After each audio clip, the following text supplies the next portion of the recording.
everyone. Welcome to Business Aspirin. I'm your host, Clint Junell, podcast where we talk about business pains and try to see if we can help solve them. And today we have with us Bill German, and Bill is with NuWay Restoration and Cleaning out of Oakland, Maryland. Bill, how are you, my friend? I'm good, brother. How are you? I'm doing well. It's super exciting to have you on. Good, thanks. I'm looking forward to kind of navigating some of the conversation. Some things you told me were, you're kind of isolated a little bit in your market and get some good opportunities out there as a result. And so let's talk a little bit about where you're located. Where is Oakland, Maryland, and NuWay Restoration and Cleaning? Well, we sit in a little town. We're as far west in Maryland as you can get.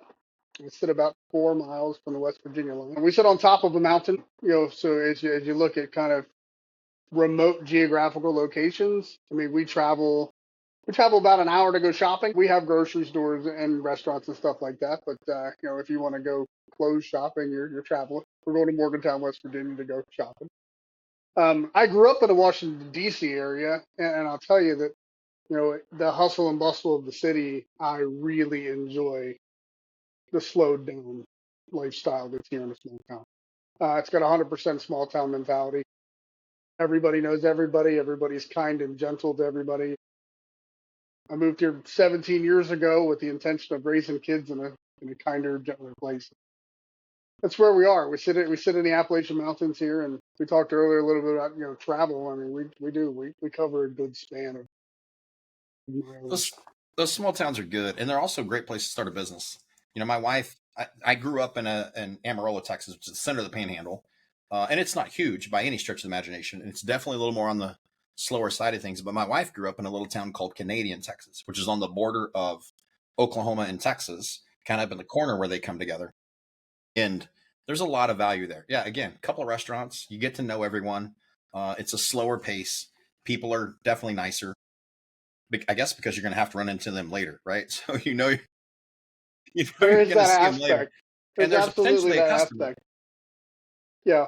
So you said about, I think that's a town of about 3,500 people. That's about what you said you were? Yeah, the town of Oakland is about 3,000, 3,500 people, something like that. The whole county itself is only about 35,000 people total. And how big of an area? It's a very large area. So it's the largest land mass county in Maryland. Okay. A lot of farmland. Yeah. A lot of farming, a lot of agriculture.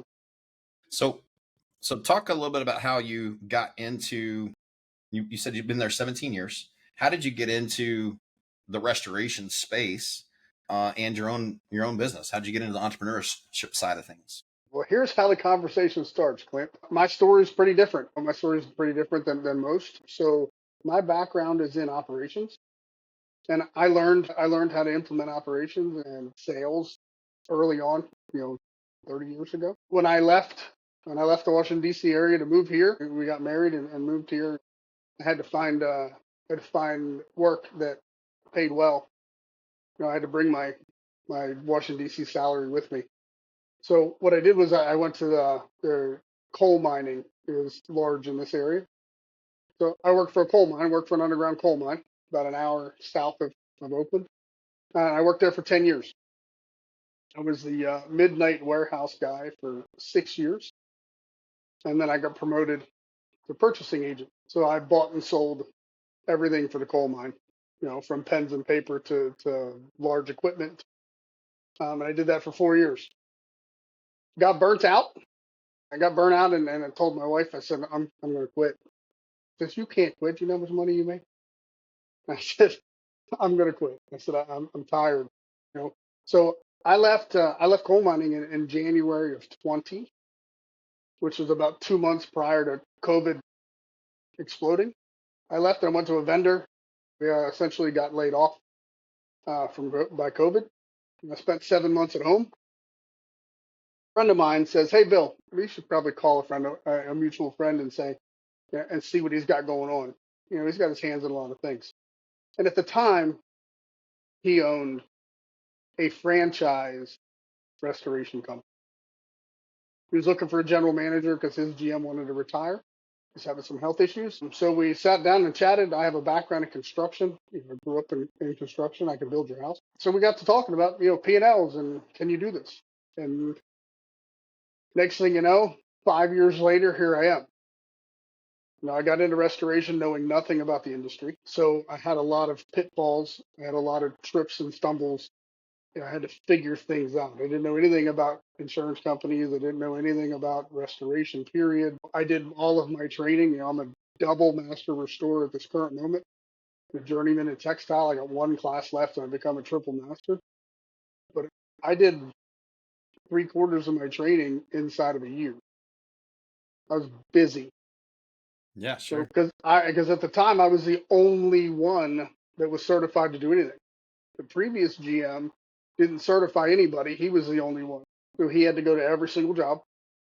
He had to be there to make sure and supervise. And, you know, I didn't have time to do that. Honestly, I didn't. That's a tough way to scale if you got to touch everything. Correct. Correct. So the first thing I did was start to certify everybody.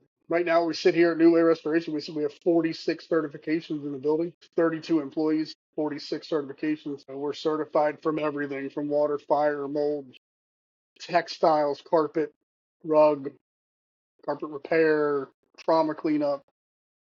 We're certified in everything. It's not just me, right? I do have a counterpart that is just as certified as I am, and then everybody else in Did you each say he's department, certified or certifiable? Which both.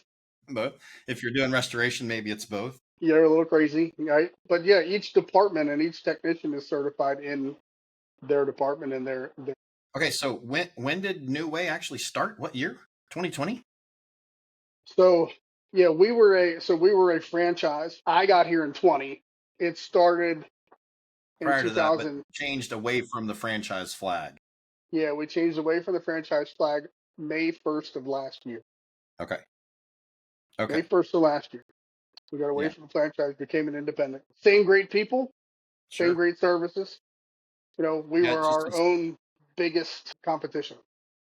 We had built a name for us and then had to change the community's mind to see us as NuWay and not as the old company. yeah, and Um, that's great.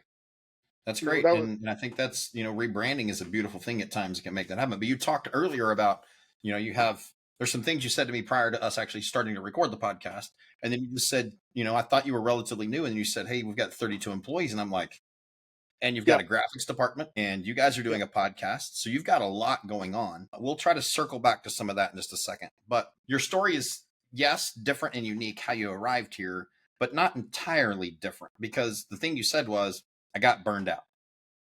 Let's talk about, because that's not abnormal, right? For people, it's like doing something, I'm trudging along. We had a guy that was into like heavy civil engineering work and he got burned out in heavy civil engineering and started a restoration company. You're doing coal mine work, dealing with purchasing stuff. What caused the burnout? The funny part is I didn't know I was burning out Okay. until I was burnout, Okay. right? So it was the hours. I was married to work, right? I believe things happen for a reason in life, and I believe that the good Lord laid me off for COVID for 7 months. He had to teach Bill what was going on, right? Sure. I Sure. had, I had two small kids at the time when I first started the coal mine, and I only saw them like 2 hours a day. I saw them like 2 hours a day for 10 years, and I didn't realize that. I didn't realize that. I spent my life. I never knew what time I was going to work. Like I had a schedule, 5:30 a.m. to 3:30 p.m. But I'd get phone calls in the middle of the night because that industry is 24 hours a day, 7 days a week, holidays and everything, right? So I'd go to work at 2 a.m. in the morning and work till 5. Or I'd just get home and there'd be a problem and I'd have to call and order something and do. I was constantly working and constantly.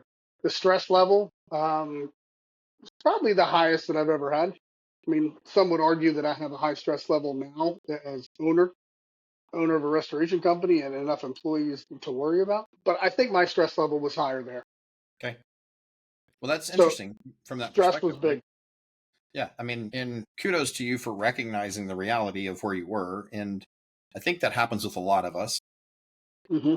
It's abnormal for most entrepreneurs, but you're saying 2 a.m. to 5 p.m. Like that gets nuts. If you're doing that consistently, that's more even than the restoration requirement on Oh yeah. hours, right? Oh yeah. And most of the Oh time yeah. we're talking to entrepreneurs and we're like, listen, you got to be committed to this because you're going to put in more hours and you're going to work 60, 70 hours a week, but you were doing 90 to 100 in some of those cases. Correct. Yeah. So Correct. in that case, it's, thank God, right? Only by the grace of God you got laid off. Right. Like one Right. of the best things ever happened to me is I got laid off from my job that I was killing it at, right? And you just don't realize that. I think that's interesting, and I appreciate you, going into kind of the details of some of that stuff because it helps a lot of people recognize the reality of, because too often people get in a situation where they're not going to let go of that situation because it's lucrative, regardless of what it's actually doing to them mentally, physically, and even emotionally with their family, spiritually, all those things. 100%. 100%. So You bring up the entrepreneurial aspect, and I am that, right? I am that. We didn't talk about this in the beginning. I am that. So we own a restoration company. I have a business partner named Chip Miller. Chip and I own a restoration company. We own a carpet cleaning company. We own some storage facilities. Um, we own a nonprofit organization also. We're busy. I'm doing podcasts with Clint, right? I'm doing our own podcast. We're out, drumming up business. We're doing marketing. We're on the radio doing spot ads. We are entrepreneurs, right? We're, not necessarily married to the business, but we're married to the operation and the idea. We come up with crazy ideas all the time. Probably 98% of them are no's. And this is the visionary side of things, right? the visionary side, right? Yeah, So, you know, not everybody understands, the hours that we do work. I don't get to go home at 3 o'clock.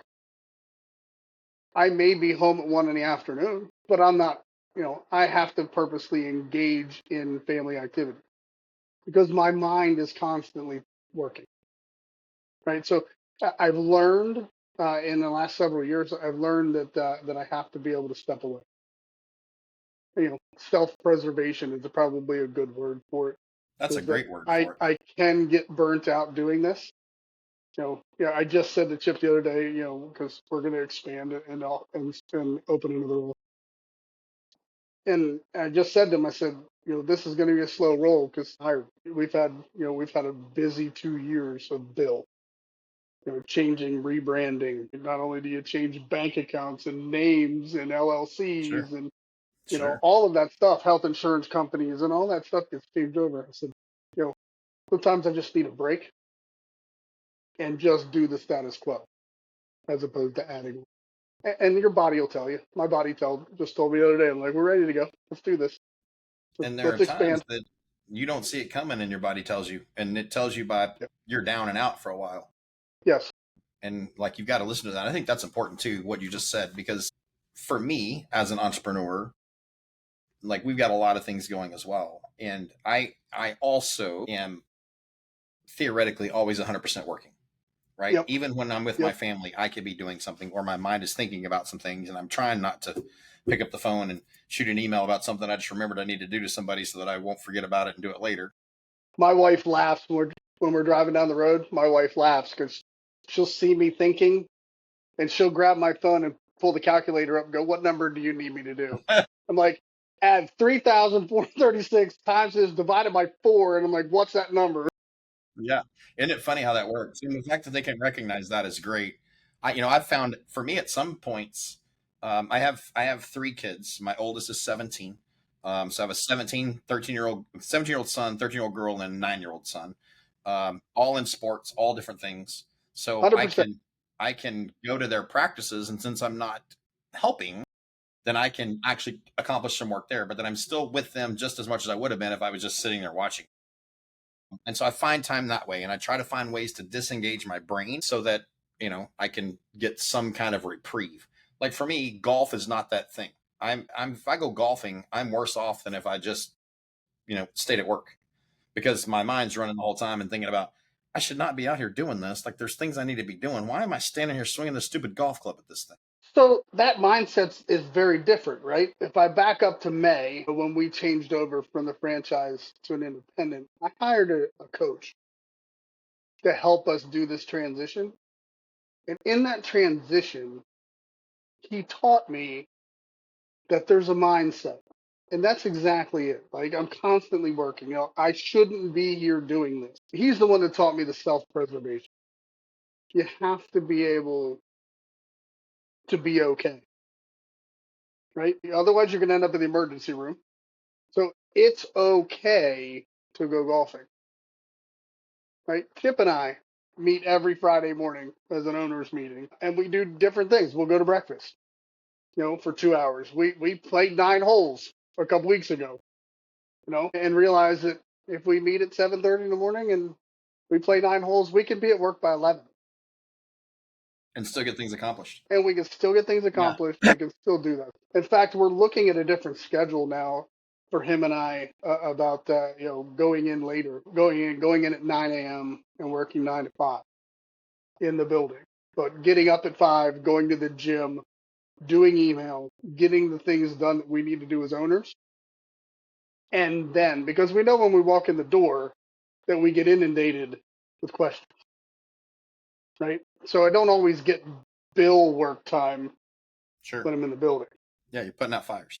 Right, I'm putting out fires. So yeah, we're currently talking about that, about changing what our work day. Well, so for me, it's interesting because I don't disagree with you. Just like, so for me, I can go play golf if it's marketing and be just fine because I'm dealing with somebody that I'm building a relationship with or whatever. I don't enjoy golf enough for it to be a thing for me. Like for me, to turn my brain off, like I like to go to the gym. If I'm suffering because it's too hard and I'm killing myself, that's one thing. Mountain biking or even road cycling, where if I don't pay attention to that instead of what could be going on in my brain, I could get killed. So I, don't smack a tree. Same thing with snow skiing. So those are kind of my things. It's like, okay, go do these things. I can be disengaged in what's happening and really find that reprieve, even though most of my activity physically is demanding, it still shuts my brain off enough, which is what I need. My body Yeah. can handle the physical side of it. It's Yeah. I need to turn the brain off, which is the problem for me. But I appreciate you saying that because absolutely, like I know plenty of people that have wound up hospitalized as a result of the Yeah. stress and strain from Yeah. the entrepreneurship side. My father Yeah, specifically. I went to the emergency room twice when I worked at the coal mine, Okay. and I got on the blood pressure medicine when I worked at the coal mine. Mm. Yeah. Have But you when come we're in a off of that? small town, right? We're in a small Yeah. town, so I know the ER doctor, and he was the one on duty both times. And he looked at me the second time, and he's like, "Bill, you have to change something. Yeah. You have to chill out." Did And the second did time he says, "You're not having a heart attack. You can go home." He says, "But I'm going to do you a favor. I'm going to keep you here for 3 more hours. I'm going to put an IV bag on you, and I'm going to run another test in 3 hours because it's supposed to be a 3-hour window. I'm going to give you 3 hours to take a nap. I'm going to close this door. I'm going to turn the lights out, and I want you to take a nap." He understood. He understood. yeah. He understood that Sure. he knows that I This is had I what's had a happening. high stress job, and this is what's going on. And really, essentially it was an anxiety issue. It wasn't a heart attack, but your heart's just right. It's you can't tell the difference physically. Yeah. Yourself. Yeah. Yeah. So then, as an entrepreneur, are you, because the stress level has changed, are you off of the blood pressure medicine? Has it helped? No, Like, no, it's still where it was, no. Still on but the you blood feel pressure better now. medicine, but we have a different conversation now. We have a different conversation of you need to lose 30 pounds, Sure. Okay. right? And Yeah. that would probably solve it. So Sure. that's where Chip and I got to talking about changing our schedule, right? Because otherwise we sit in a chair, we sit sedimentary all day, and we need to find a way to raise our blood pressure and work out and feel better, and So we let's, need to do that. We need to schedule that in our life. yeah. And see, I think this is an important part of the conversation because that's vital for everybody to understand. Talk to me about the challenges you faced in the transition, both from the coal mine to restoration space, Yeah, and then the yeah. transition from managing a flag to owning and changing your Okay. brand. From coal mining to restoration. Again, I didn't know anything. I didn't even know about the restoration industry. right? I was asked on a podcast a while back, probably 6, 8 months ago, asked if I would have gotten into restoration, or if I knew about it earlier, would I've gotten into earlier? And the answer is absolutely yes. Absolutely. It fulfills my world, right? I like to work with my hands. It's tactile learning. It's restoration, it's construction, it's meteorology. There's a science, there's a thinking man's game to this, right? So for me to transition to restoration, um, the people side was fine for me because I had been a manager. I've been a manager since I was a teenager, right? 30 years I've been a manager. So the people side was fine, but it was understanding what I'm going to call the game, understanding what restoration is. How do you get paid? How do you write an estimate? Because you got to change the mindset. I know how to take that wall down. So I would just write my estimates in the beginning were like 6 lines. Remove wall, remove drywall, remove. And until I got into some classes and got to, I used to sit on a franchise council. So I traveled the East Coast, sitting in other franchise companies and talking about them and understanding the business side. And I learned that, wait a minute, this is a completely different mindset from writing a construction estimate to writing a mitigation, right? That was very hard, right? So we were writing, $1,000 mitigation estimate when it should have been 4,000. Of course, they were blazing through and being paid Yeah. quick, right? But you learn those mistakes. Learning the legal side was hard for me because I didn't. There's a lot of legal pitfalls in what we do. A lot of guarantees, a lot of no guarantees, a lot of legal liability to pass off. When I first got here, they did their own plumbing and did their own electrical. Yeah. No, we stop it. Yeah. Stop it. We're Licensed not trade for licensed that. electricians. We're not Yeah. licensed plumbers, and no, stop it. Right. So a lot of, the legal aspect, I talk a lot today about passing off liability so that if something does go wrong, which it can, and it will. Yeah, absolutely. I talk a lot about using quality plumbers. Don't use the fly by night guy because it's going to come back to bite you. Use a quality electrician, quality painter, quality drywallers, quality, do quality mold work because it's going to sneak up on you. Yeah, for sure. 3, 4 years from now, it's going to come back. You're going to do it for free. So we do. We talk a lot about quality. So it was learning the business, learning the pitfalls. So you move forward about 2.5, 3 years, and some of the pitfalls that we fell through as we were transitioning. I said earlier that we did a really good job of marketing ourselves in a small town, right? As the flag brand. Correct. Yes. We did a great job because everybody knows everybody, and when you do a good job, they call you. Even my own family members, when we changed over, thought that we had closed that franchise. No, I'm still here. Yeah.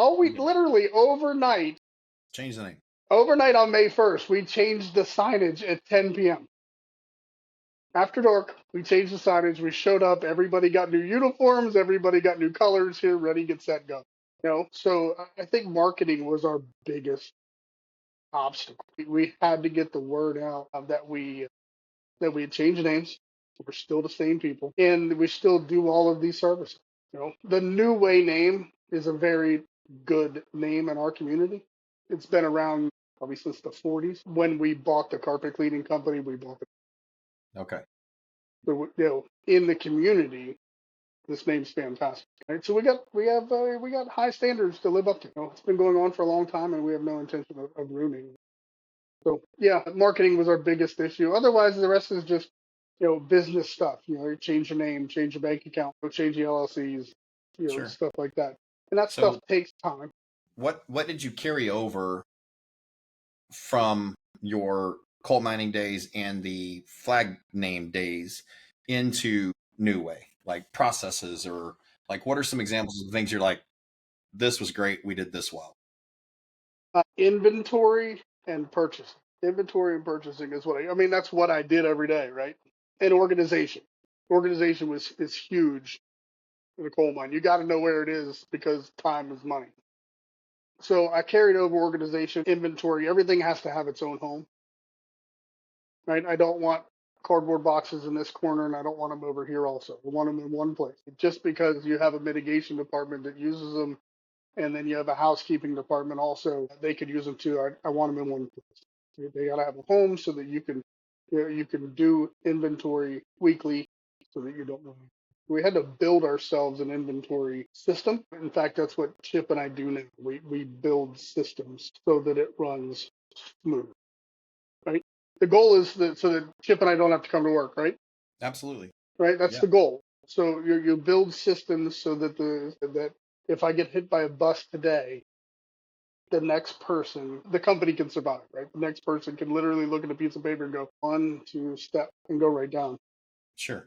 So is there a tool you use for that? Like we operate off of EOS and a book called Traction that led to the entrepreneurial operating system. That's what we've used to systematize what we do and get everybody on the same page and all those things you're talking about.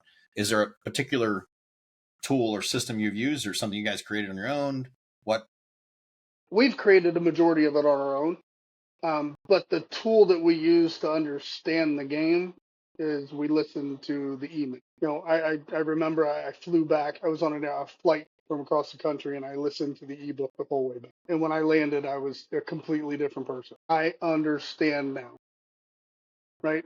The email is all about the McDonald's Big Mac, and making sure that the Big Mac is built the same way every time, no matter who does it, right? Every step is the same so that it reproduces itself. And that it really changed our mindset. I immediately landed and got with Chip and was like, you got to listen to this thing. And he did. He did. He did it immediately. Yeah, And and I we think that's started great. paying attention to it and like, okay. And then we didn't realize what systems to start. Sure. Where do I start? How do I Right? start navigating this thing? Sure. And on and all we did was we just started with the one that irritated us the most Sure. Well, and then, just and at some went level, on to like the next one. you came out of the corporate world originally. Yeah. So rules and systems and processes is kind of normal there. Like you had to have them in the coal mine.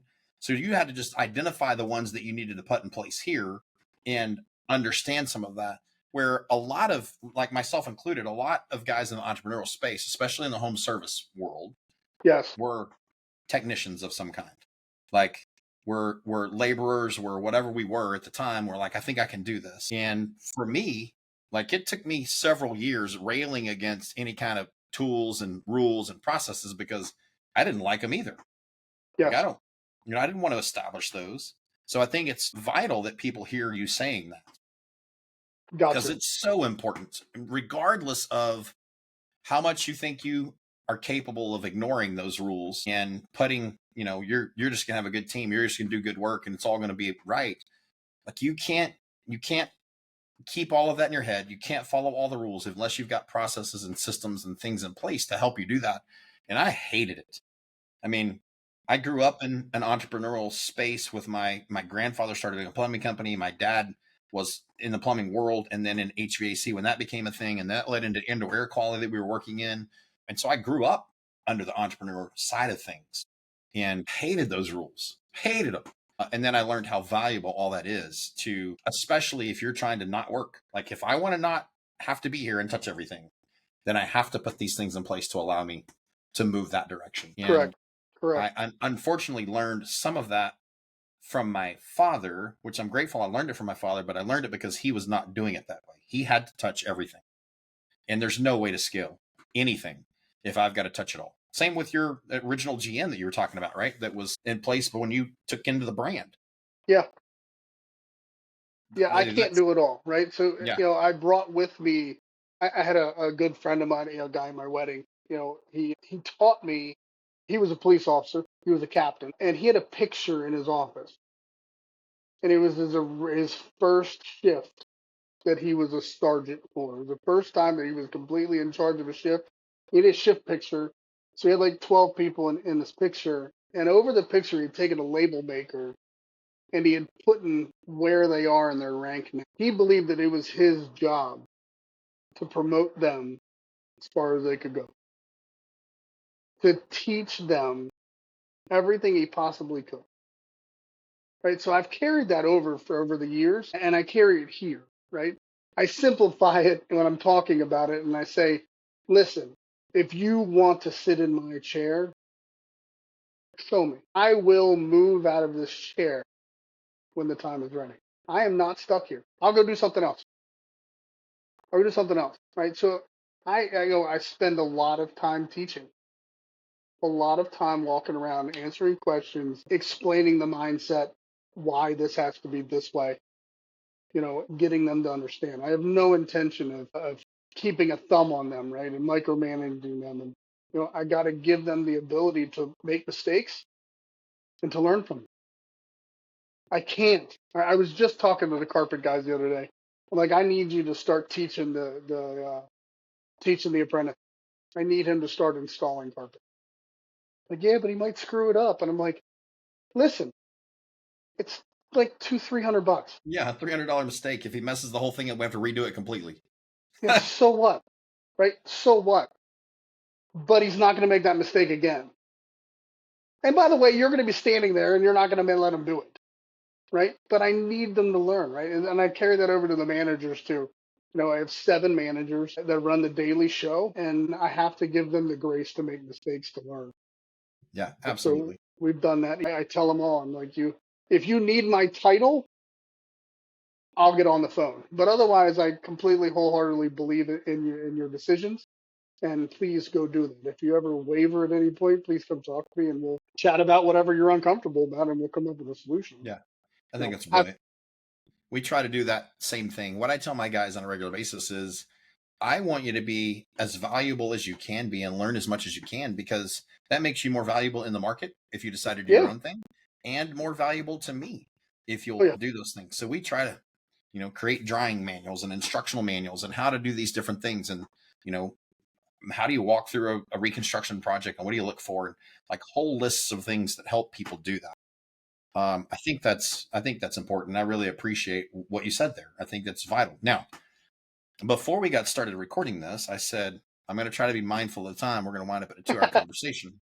We're at 35 minutes already, Bill. And, I promised you to kind of keep it down there. I'm not even like, I think there's probably so much left in this conversation that we could have that this is definitely one where I'm like, I want to reschedule another one with you at some point. But for now, just give me one last little nugget, knowing we're going to do another one. Give me one last little nugget that you would say right now in regard to anybody that's in entrepreneurship space. Just do it. Just do it. 20 years ago, I started a nonprofit organization. I have a friend here in town that, it's 15 years ago now, but friend here in town, and I was worried to death about everything. I need insurance. I needed to be licensed. And he looked at me, he's an accountant. He looked at me, he said, Bill, just do it. Just get started. I'm like, yeah, but where? He's like, just get started. We'll figure it out as we go. And I think that's important for the entrepreneurial spirit of just go. And be resilient. Right? Be resilient, because we're going to get knocked down and we're going to run into, I can't tell you what the obstacles are going to be, but I can tell you that there's going to be obstacles. We're just going to have to deal with them when we get there. Right? I don't know if you're going to run into one tomorrow or not, but my advice is go do it. That's great. I love it. Go do it. Well, I'm going to stop us here for now, but I certainly appreciate the time and I appreciate the conversation. I appreciate the transparency and the clarity and everything. What a great way to start off my day here on this podcast. And hopefully everybody listening has gained some little nuggets of information just from listening to Bill talk and what he's gone through. And again, Bill German with NuWay Restoration and Cleaning out of Oakland, Maryland. Man, I appreciate you being on. Thank you, Clint. Thank you for having me. Absolutely. No, I really appreciate it. I would love to come. We can continue. I think you and I can talk about this forever. For a long time. Yeah, that's great. We have the same mindset, and I think that it should be spread across the world. Absolutely, it should. Well, I appreciate you. Take care, my friend. We'll talk soon. Thank you. Bye, everybody.